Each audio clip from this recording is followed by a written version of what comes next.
நல்ல குணமுள்ள ஜாதகம் கிடைக்கிறது எவ்வளோ கஷ்டம், கேரக்டர் நல்லதாக இருக்கிறது எவ்வளோ கஷ்டம். அதுக்கு அடுத்து இன்னொன்று பாருங்கள், 10 பொருத்தம் இருந்துட்டா அப்போ எல்லாம் கேரக்டர்லாம் நல்லா ஆகிடுமா?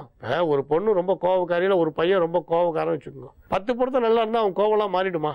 அப்புறம் ஒரு பையன் குடிக்காரன்னு வச்சுக்கோங்க, 10 பொருத்தம் நல்லா இருக்குன்னா அவனோட குடிகாரத்தனத்தை போயிடுமா? அப்போ 10 பொருத்தத்தில் வந்து அந்த பையன் குடிகாரனா இல்லையான்னு எப்படி கண்டுபிடிப்பீங்க? சரி, அந்த பையனுக்கு நீண்ட ஆயுள் இருக்குது இல்லைன்னு எப்படி கண்டுபிடிப்பீங்க? வெறும் நட்சத்திரம் 10 பொருத்தத்தை வச்சு கண்டுபிடிப்பீங்களா? அப்போ அந்த பையனோட அந்த லக்னபாவம், பாக்கியஸ்தானம், அதேமாதிரி ஜீவன லாபம், தொழில், இதெல்லாம் பார்க்க வேண்டியது அவசியம் இல்லையா? அதனால வெறும் 10 பொருத்தங்களுக்கு முக்கியத்துவம் தராதிங்கன்னு சொல்கிறோம். அதனால சாஸ்திரங்கள்ன்றது கடல், அதில் நம்ம என்ன தேவையோ அதை சரியானபடி நம்ம எடுக்க தெரியணும். கடலில் பார்த்தீங்கன்னா உப்பு மட்டும் இல்லை, அதில் பவழம் இருக்குது, அதில் முத்து இருக்குது, இது மாதிரி எவ்வளோ இருக்குது, அதில் வந்து நிறைய விஷயங்கள் இருக்குது. ஆக நமக்கு என்ன வேணுமோ நம்ம பாருங்க, நம்ம அதிர்ஷ்டத்தை பொறுத்து எல்லாம் அமையிறது. நம்ம இந்து தர்மங்கள்லையும் சாஸ்திரங்கள்லையும் ரொம்ப அருமையான விஷயங்கள் இருக்குது. நமக்கு எது தேவையோ நீங்கள் அதை பயன்படுத்திக்கணும், தேவை அறிந்து சரியானபடி பயன்படுத்தணும். அது மாதிரி பண்ணால் நல்ல வாழ்க்கை, விவாக வாழ்க்கை குழந்தைகளுக்கு அமையும். அதே மாதிரி எப்படி வந்து லட்சம் நட்சத்திரங்கள் பிரகாசித்தாலும், லட்சம் இல்லை 1000 லட்சம் கோடி நட்சத்திரங்கள் பிரகாசித்தாலும் ஒரு பெரிய பூரண சந்திரனுக்கு எப்படி இணையாகாதோ, அதே மாதிரி நீங்கள் இந்த 10 பொருத்தத்தை பார்த்து குழம்பினாலும் ஜாதக யோகத்துக்கு அதெல்லாம் இணையாகவே ஆகாது. அதனால நல்ல ஜாதகமா ஆயுள் பாவம் நல்லா இருக்கான்னு பாருங்க. நிறைய விஷயங்கள் பார்த்தீங்கன்னா சிலது சாஸ்திர விரோதமாக தான் நடந்துட்டு இருக்குன்னு நான் சொல்லுவோம். அப்படி சொல்லும்போது நீங்கள் சிந்திச்சு பாருங்களேன். நீங்கள் யூகம் பண்ணுறதை விட சிந்திச்சு பாருங்க, எது சரியா படுதோ அதை செய்யுங்க. எப்பயுமே எந்த விஷயத்திலையும் உங்கள் மனசு வந்து உங்களை ஏமாத்தாது. நீங்கள் வெறுமை வெளியில் இருக்க விஷயங்களை வச்சு குழம்பாதீங்க. ஏன்னா யார் உங்களை வந்து குழப்பினாலும் உங்கள் மனம் உங்களை குழப்பாது. தெளிந்த மனதோட உள்ள பாருங்க, எது சரி எது தப்புன்னு புரியும். அதனால இந்த 10 பொருத்தங்கள் விஷயத்தை பற்றி நம்ம ஏற்கனவே சொல்லிட்டு வந்தோம். மறுபடியும் இதை உங்களுக்கு ஞாபகப்படுத்துறதுக்காக இந்த இடத்துல இந்த விஷயத்தை பற்றி பேசுகிறோம். அதனால வெறும் 10 பொருத்தங்களை வச்சு வெறும் அதேமாதிரி 2 4 7 8 12 செவ்வாய் இருக்குன்னு வச்சு, அதேமாதிரி இன்னொன்று ராகு கேது தோஷம் திரும்ப திரும்ப சொல்கிறோம். எத்தனையோ பஞ்சாங்கங்களில் தசவித பொருத்தம்னு போட்டிருக்காரு. கீழே எங்கேயாவது 7 ராகு கேது இருந்தால் அதேமாரி ஜாதகத்தை சேர்க்கவும்னு ஒரு வரி போட்டிருக்காளா? நீங்கள் திருக்கணித பஞ்சாங்கம் பார்க்குறீங்க, வாக்கிய பஞ்சாங்கம் பார்க்குறீங்க, எத்தனையோ அர்ச்சக பஞ்சாங்கங்களை பார்க்குறீங்க, இதுலையாவது 7 ராகு கேது இருந்தால் அதேமாதிரி பையனுக்கு இருக்க வேண்டும்னு ஏதாவது ஒரு ஸ்லோகத்தை சேர்த்துருக்காளா? நாம ஏன் யாரோ ஒருத்தர் சொன்னார் திரும்ப திரும்ப திரும்ப அதுலேயே ஓடணும்? எப்பயுமே கலியுகத்தில் வந்து பொய் வந்து 4 காலில் ஓடுறது, உண்மை வந்து ஒரு காலில் நடக்கிறது. 4 காலில் ஓடுறதுன்றது உலகம் முழுக்க சுற்றி வந்துடும். ஒரு காலில் நடக்கிறது நிதானமாக தான் போகும். அதனால் இந்த மாதிரியான குழப்பங்களுக்கு ஆளாகாதீங்க. எப்பயும் வந்து விவாகம்ன்றது காலத்தையே பயிர் செய்யும் சொன்னால் அது சரியான காலத்தில் நடக்கலைன்னா அடுத்த சந்ததிகளுக்கு எந்தவித பிரயோஜனம் இல்லாமல் போயிடும். அடுத்து உங்கள் பசங்கள்லாம் பார்த்தீங்கன்னா 65 வயசில் பொண்ணுக்கோ பையனுக்கோ கல்யாணம் பண்ணணும்னு ஜாதக கட்டை எடுத்துகிட்டு இப்போ மாதிரி மாறிடும். இன்னைக்கு வந்து வீடு வீடாக போகிறோம். அன்றைக்கி இன்டர்நெட்லேயே கூட ஜோசியர் வீட்டுக்கு அங்கே இன்டர்நெட்லேயே பேசிடலாம். அந்த மாதிரி ஒரு நெட்டாக ஆன் பண்ணி ஒரு ஜோசியர்கிட்டே அவள் 65 வயசில் பேசிட்டு இருப்பாள். ரிட்டர்னில் இப்போ எங்கே கிடைக்க போகிறது? அதனால் காலத்தையே பயிர் செய்யணும். சில விஷயங்கள் நல்ல விஷயங்கள் நல்ல நேரத்தில் நடக்கணும். சின்ன சின்ன காரணங்களை காட்டி நல்ல கல்யாண வாழ்க்கையே ஒரு சுபமான விஷயத்தை தள்ளி போடக்கூடாது. இன்னும் நிறைய சொல்லலாம். இன்னொரு சந்தர்ப்பத்தில் இன்னும் இதுக்கான நிறைய விஷயங்களை பற்றி விவரமாக பேசலாம். இப்போ ஜோதிட ஆன்மீக கேள்விக்கு போகலாம். நம்புங்கள், நல்லது. எதிர்பாராத அளவிற்கு மிகப்பெரிய ஒரு செல்வ செழிப்பு ஏற்படுகின்ற அற்புதமான ஒரு நேரம் இப்பொழுது வந்திருக்கிறது. எனவே நீங்கள் மிக சிறப்பான வெற்றியை பார்க்க போகிறீர்கள். மிக அற்புதமான வெற்றியை வாழ்நாளிலே பார்க்கக்கூடிய ஒரு நல்ல நேரம் வந்துவிட்டது. நன்மைகள் அதிக அளவிலே நடைபெறக்கூடிய ஒரு அற்புதமான ஒரு நேரம். மகிழ்ச்சியான நல்ல நிகழ்ச்சிகளெல்லாம் நடைபெறப் போகும் நேரம் இப்பொழுது வந்திருக்கிறது. உங்களது தொழில், பொருளாதாரம், ஆரோக்கியம், சமூக அந்தஸ்து போன்ற அனைத்தும் உயரக்கூடிய ஒரு நாள். கலைத்துறை சார்ந்தவர்கள் அதிலே மகத்தான சாதனை படைத்து வெற்றி கொடி நாட்டக்கூடிய வாய்ப்பு இருக்கிறது. உங்களது கலைத்துறை படைப்புகள், கலைத்துறை சாதனைகள் உலகெங்கும் அனைவராலும் புகழப்படுகின்ற ஒரு நேரம் வந்துவிட்டது. மகிழ்ச்சியான நல்ல நிகழ்ச்சிகளிலே கலந்து கொள்வீர்கள். ஆரோக்கியம் சிறந்து விளங்கும். மனதிலே உள்ள கவலைகளெல்லாம் மறைந்து போய் நன்மைகள் அதிக அளவிலே நடைபெறக்கூடிய ஒரு நல்ல நாளாக இந்த நாள் விளங்கும். தனுசு ராசிக்கு இது ஒரு நல்ல நாள், மகிழ்ச்சியான நாள். நன்மைகள் சற்று அதிக அளவிலே நடைபெறக்கூடிய ஒரு நாளாக இந்த நாள் விளங்கும். ராசிக்கு 9ஆம் இடத்திலே சந்திரன் ராகு, ராசி அதிபதி குரு புதனோடு பரிவர்த்தனை பெற்று 2 கிரகங்களும் ஒன்றை ஒன்று பார்த்து கொள்கின்ற மிக சிறப்பான ஒரு கிரக அமைப்பு.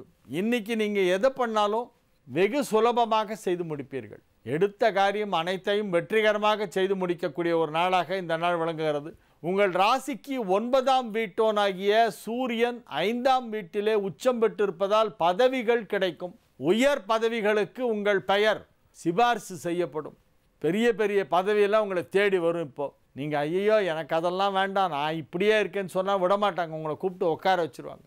மிகப்பெரிய பதவிகள் பொறுப்புகள் போன்றவை உங்களுக்கு கிடைப்பதற்கான நேரம் இப்பொழுது வந்துவிட்டது. மிகவும் மகிழ்ச்சியாக வெற்றிகரமாக உங்களது வேலைகளை எல்லாம் செய்து முடிப்பீர்கள். நீங்கள் தொழில் செய்யும் இடத்தில் உங்களுக்கு மதிப்பும் மரியாதையும் பல மடங்கு அதிகரிக்கும். நன்மைகள் அதிக அளவிலே நடைபெறுகின்ற ஒரு நல்ல நாளாக இந்த நாள் விளங்குகிறது. இன்றைய நாள் உங்களுக்கு பல நன்மைகள் நடைபெறும், பல வெற்றிகள் கிடைக்கும். குடும்பத்தில் மகிழ்ச்சியான சூழ்நிலை உருவாகும். உற்றார் உறவினர் நண்பர்கள் சந்திப்பு நிகழும். குடும்பத்திலே கலகலப்பான மகிழ்ச்சியான சுப நிகழ்ச்சிகளிலே கலந்து கொள்ளக்கூடிய வாய்ப்பு ஒரு சிலருக்கு ஏற்படும். வெற்றிகரமாக உங்களது பணிகளை செய்து முடிக்கக்கூடிய ஒரு நாளாக இந்த நாள் விளங்கும். மகர ராசிக்கு இது ஒரு சந்திராஷ்டம நாள். இறை வழிபாட்டிலே அதிக கவனம் செலுத்துங்கள். அருகில் உள்ள பெருமாள் கோவிலுக்கு சென்று ஆண்டாள் சன்னதியிலே பிரார்த்தனை செய்து கொண்டு வாருங்கள். ஆண்டாளுடைய பாசுரங்களை திருப்பாவை 30 பாடல்களையும் இன்றைய தினம் படித்தால் மிகவும் நல்லது. மாதம் பூர நட்சத்திரம் வரும் நாளிலே திருப்பாவை படிக்க வேண்டும். இன்று வெள்ளிக்கிழமையும் பூரமும் சேர்ந்து வந்திருக்கிறது. மகர ராசிக்கு சந்திராஷ்டம நாள். எனவே இன்றைய தினம் பெருமாளை வழிபட வேண்டும். கும்பராசிக்கு இது ஒரு மகிழ்ச்சியான நாள். நன்மைகள் சற்று அதிக அளவிலே நடைபெறுகின்ற நல்ல நாள். உத்தியோகத்திலே இருப்பவர்களுக்கெல்லாம் பதவி உயர்வு கிடைக்கும். நீண்ட நாட்களாக தடைப்பட்டிருந்த பதவி உயர்வு இப்பொழுது கிடைக்கும். வியாபாரத்தில் உள்ளவர்களுக்கு வியாபாரம் வெகு சிறப்பாக நடைபெறும். தொழில் வளர்ச்சி அற்புதமாக இருக்கும். நல்ல லாபம் கிடைக்கும். மகிழ்ச்சியாக இருப்பீர்கள். பெயர் புகழ் செல்வாக்கு சமூக அந்தஸ்து அனைத்தும் வெகு சிறப்பாக இருக்கும். குடும்பத்தில் மகிழ்ச்சியான சூழ்நிலை உருவாகும். திருமண வயதில் உள்ளவர்களுக்கு திருமணம் நிச்சயிக்கப்படும். மாணவ மாணவியரின் கல்வி முன்னேற்றம் மிக மிக அற்புதமாக இருக்கும். அதிக நன்மைகள் நடைபெறும் நல்ல நாள். இன்றைக்கு ஏதேனும் ஒரு திருக்கோவிலிலிருந்து உங்களுக்கு பிரசாதம் வரும்.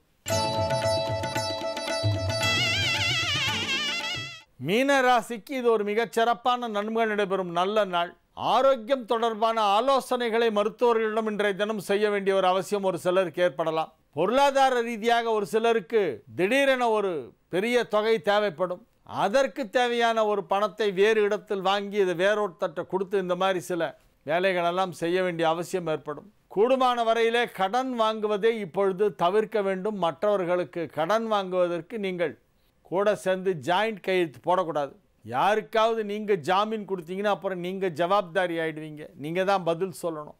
யாரோ வாங்கிய கடனை நீங்கள் திரும்ப செலுத்த வேண்டிய ஒரு நஷ்டம் உங்களுக்கு ஏற்பட்டுவிடும். அப்புறம் நீங்கள் மான அவமானத்துக்கெல்லாம் ரொம்ப பயந்தவங்க. நீங்கள் அதெல்லாத்தையும் கட்டிகிட்டு இருப்பீங்க. இஎம்ஐயை யாரோ வாங்கின கடனுக்கு நீங்கள் இஎம்ஐ கட்டுற மாதிரி ஒரு நிலைமை வந்துடும். தயவு செய்து யாருக்கும் கடன் கொடுப்பதற்கு நீங்கள் சிபாரிசு செய்ய வேண்டாம். கடன் வாங்குவதற்கு நீங்கள் கேரண்டி கையெழுத்து போட வேண்டாம். அந்த மாதிரியான தவறை இன்றைய தினம் செய்யக்கூடிய வாய்ப்பு இருக்கிறது. தயவு செய்து அந்த மாதிரி விஷயங்களிலிருந்து ஏதாவது ஒரு காரணத்தை சொல்லிவிட்டு நைஸாக நழுவிடுங்க. எங்கேயா வெளியூர் போகணும்னு சொல்லி கிளம்பி பேக்கை தூக்கிட்டு போயிடுங்க, வெளியூர் போயிடுங்க. இன்றைய தினம் நீங்கள் பணம் கொடுக்கல் வாங்கல் போன்ற விஷயங்களிலே மிகுந்த எச்சரிக்கையுடன் இருக்க வேண்டும். மாணவ மாணவியர் கல்வியிலே மிகப்பெரிய வெற்றி பெறுவார்கள்.